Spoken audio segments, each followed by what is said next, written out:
Hello and welcome to Preschool Storytime. I'm Miss Claire from the Chattanooga Public Library. Preschool Storytime is for children ages 3 to 5, but everyone is welcome. Grown-ups, we would love it if you would fill out the survey that's linked in the description box below. It helps us know how we're doing and how we can better serve you. Today we are reading stories about caterpillars and butterflies. Miss Claire has a big butterfly pillow. I think it's a blue morpho, but I'm not 100% sure. But we are going to read, and my butterfly pillow is just going to sit up here. There you go. Our first story is called Nibble's Garden, Another Green Tale by Charlotte Middleton, and it is published by Marshall Cavendish Children. Do you know what Nibbles is? Can you tell?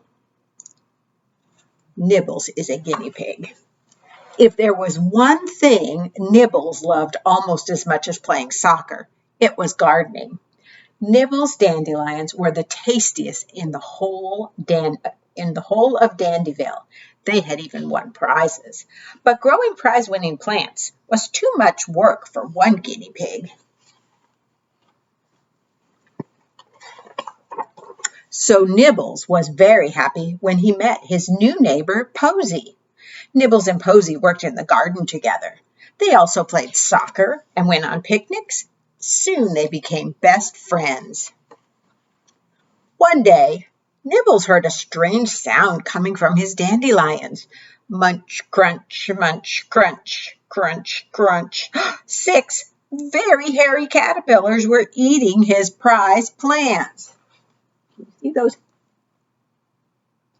See those caterpillars. Nibbles didn't know what to do. He couldn't let them munch its dandelions. Then Posy had a great idea to keep the caterpillars as pets. Nibbles and Posy wrote a list of all the things they might need to look after their caterpillars. Can you think of what you'd need to look after some caterpillars? Let's see if Nibbles and Posy came up with a good list. Little woolly socks, glasses of milk and jelly beans, ping pong balls for playing soccer, and small hairbrushes. And they took their list to Mr. Rossetti in the cafe. He knew everything about everything. Mr. Rossetti looked at the list and made a few suggestions. Little woolly socks? No. Clean jars? Yes. Glasses of milk and jelly beans? No. Juicy leaves for munching? Yes. Ping pong balls for playing soccer? How about twigs for climbing? And he crossed off small hairbrushes and put lids with holes for plenty of fresh air. He even had some clean jars to give to Nibbles and Posy. He told them how to look after their new pets so they would know exactly what to do. Nibbles and Posy loved their new pets. Crunch, munch, crunch. They were the happiest caterpillars in Dandyville. They got bigger and bigger and bigger. But then they were gone. Not a single wriggling caterpillar to be seen. Not a single munching sound to be heard. It was quite a mystery. I'm going to hold the book up close, see if you can see what happened to their caterpillars. Do you see any of their caterpillars? Nibbles and Posy were determined to solve the mystery of their missing pets. They made some posters. Lost 6 caterpillars. Have you seen them? And put them up all over Dandyville. Posy and Nibbles were worried. Nobody had seen the caterpillars. Then an email from Mr. Rossetti popped up in Nibbles' inbox. It said, "Please bring your jars to the cafe." Mr. Rossetti examined the jars. Very carefully, he lifted off the lids, and out of the jars flew 6 beautiful butterflies. "You see," said Mr. Rossetti, "when you lose a caterpillar, you find a butterfly." The mystery was solved. Nibbles and Posy made some new posters so that the guinea pigs of Dandyville would know what had happened to the caterpillars. Like their posters, found. The posters that Nibbles and Posy made were so nice. They were hung in the Dandyville Art Gallery for everyone to see. And that is Nibbles' Garden, another green tale, Charlotte Middleton. What do you think? I don't think caterpillars like jelly beans. They might, but we have some animals who are going to help a hungry Mr. Caterpillar. So let's see. We have a sheep,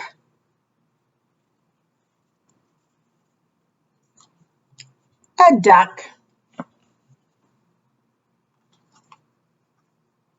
a mouse, a chicken, a rabbit, and a ladybug. We also have some food that they might want to eat. I don't know. What do you think?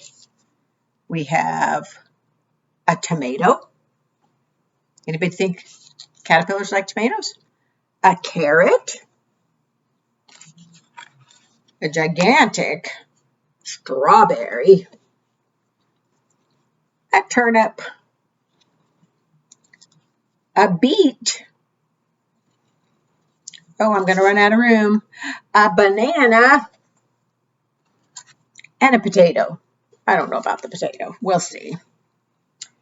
But can you make a caterpillar with your finger? Hungry Mr. Caterpillar was looking for a treat. Said he to Mr. Sheep, "What's good to eat?" Mr. Sheep said to Caterpillar, "If you're looking for a treat, try." What do you think a sheep would want to eat? Try, how about a turnip? They're good to eat.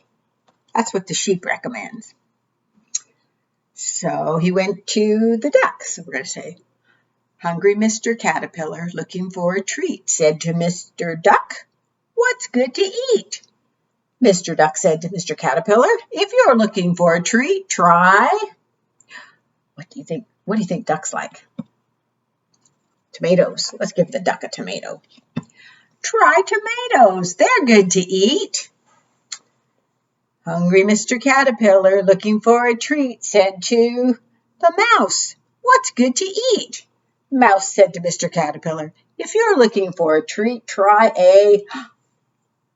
What's this? A strawberry. They're good to eat. Who's next? You see, chicken.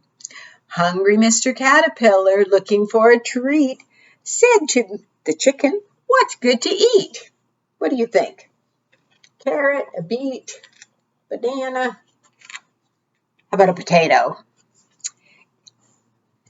The chicken said to Mr. Caterpillar, "If you're looking for a treat, try a banana." A banana. Try a potato. Miss Claire doesn't know her vegetables. That's good to eat. Hungry Mr. Caterpillar, looking for a treat, said to the rabbit, "What's good to eat?" The rabbit said to Mr. Caterpillar, "If you're looking for a treat, try a carrot. They're good to eat." What do we have left? We have a beet and a banana. What do you think the ladybug's going to want? Hungry Mr. Caterpillar, looking for a treat, said to the ladybug, "What's good to eat?" Ladybug said to Mr. Caterpillar, "If you're looking for a treat, try some beet greens. They're good to eat." Hungry Mr. Caterpillar was so full of treats that onto a leaf he did creep. He spun himself a blanket and went fast asleep. Hungry Mr. Caterpillar woke up by and by to find he had 2 wings, and he was now a butterfly. That's what happens to caterpillars, don't they? They become butterflies or sometimes moths, depending on the type of caterpillar. But we've got butterflies in our story today. My next story for you is Arabella Miller's Tiny Caterpillar by Claire Jarrett. and it is published by Candlewick Press. Little Arabella Miller met a tiny caterpillar. One day when she was climbing trees, she found him crawling on her sleeve. She said, "Hello, caterpillar. My name's Arabella Miller." Little Arabella Miller carried Stripey Caterpillar through the garden with great care and settled in her favorite chair. She said, "Tiny caterpillar's safe with Arabella Miller." She's going to take good care of the caterpillar. Little Arabella Miller loved her wiggly caterpillar. First he climbed upon her mother, then upon her baby brother. Mom said, "Arabella Miller, put away your caterpillar." Little Arabella Miller made a home for Caterpillar. She stuffed a shoebox full of flowers, then leaves and grass. She worked for hours. She said, "Tiny caterpillar, stay with Arabella Miller." What do you think? Do you think the caterpillar's going to stay with her? Little Arabella Miller gathered food for Caterpillar. Curly cabbage, crisp and crunchy, frizzy parsley, fresh and munchy. He mixed his meals up. First came brunch, then dinner, breakfast, snack, and lunch. He chomped and chewed and slurped, then crack! His skin split all along his back, and underneath it, big and baggy, was a new one, soft and saggy. He ate and grew, for that's what caterpillars do. On sunny days and in the rain, he shed his skin again, time and again. One hazy, lazy afternoon, she watched him work and hummed a tune. He made a shell with him inside, the perfect, cozy place to hide. You see him?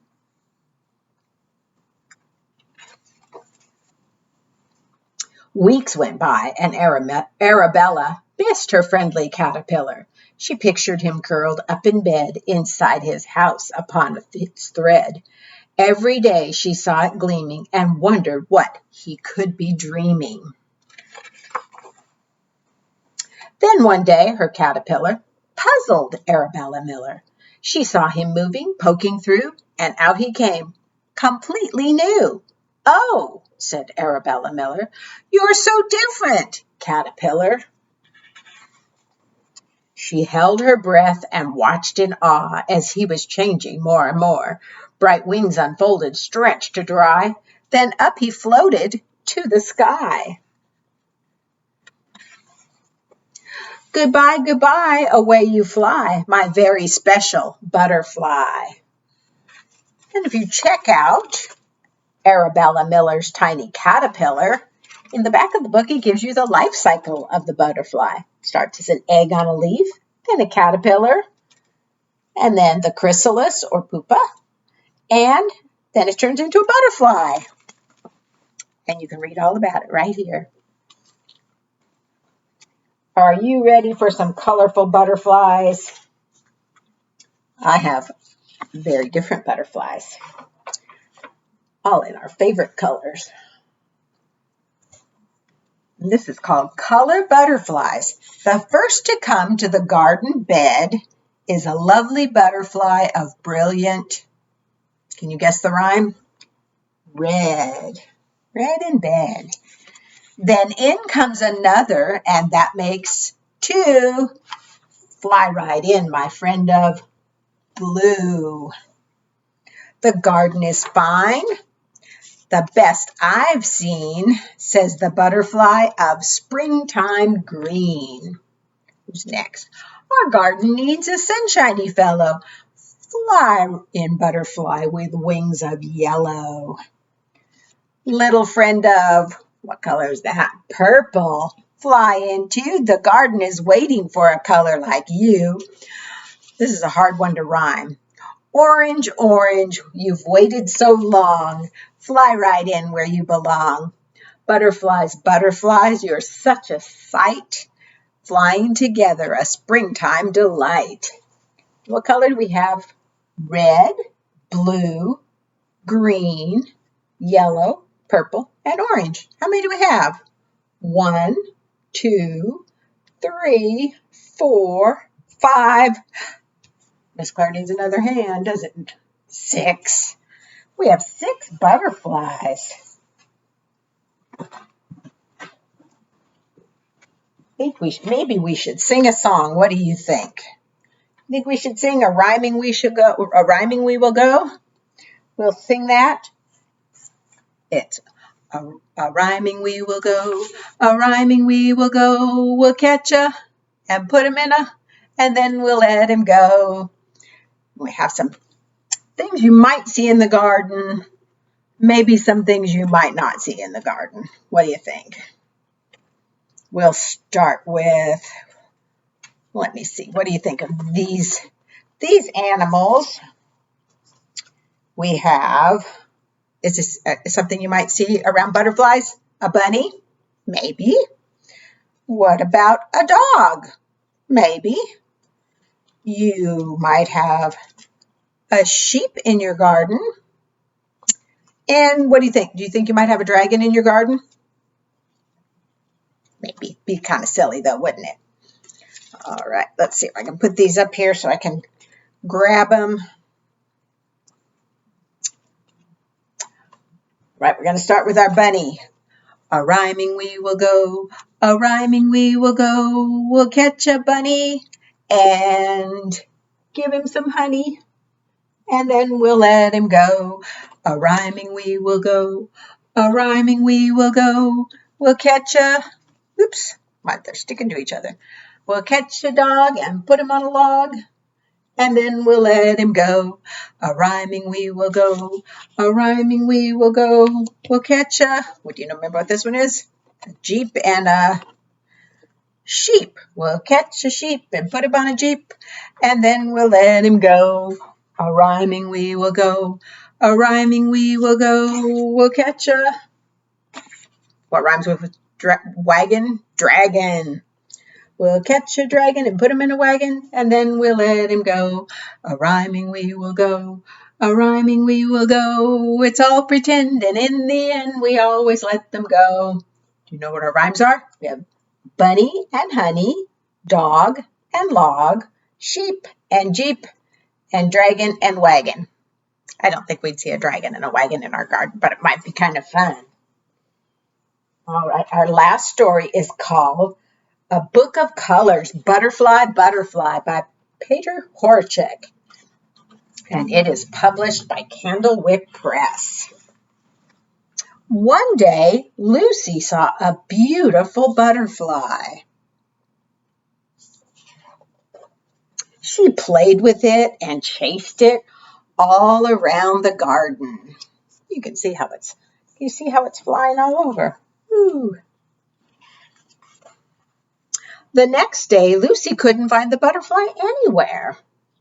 Where do you think it went? But she did find a pink earthworm wriggling along the ground. And what else do you think she found? A brown spider busy spinning her web. Then Lucy discovered a green beetle and a family of very spotty red ladybugs scurrying around. We have a few ladybugs there, don't we? She saw a snail with an orange shell slithering. 3 purple caterpillars munching a leaf, and a shimmering blue dragonfly, and a yellow bee with a stripe buzzing about. But Lucy didn't see the butterfly anywhere. She looked and looked. Lucy lay down in the cool grass to wait. Then high in the sky, there it was, her colorful, beautiful butterfly. Do you like that butterfly? Pop it open. Woo! And that is Butterfly, Butterfly. Thank you so much for joining me for our stories about butterflies and caterpillars. I had a great time with you, and I will see you next time. Bye-bye. Have a good week.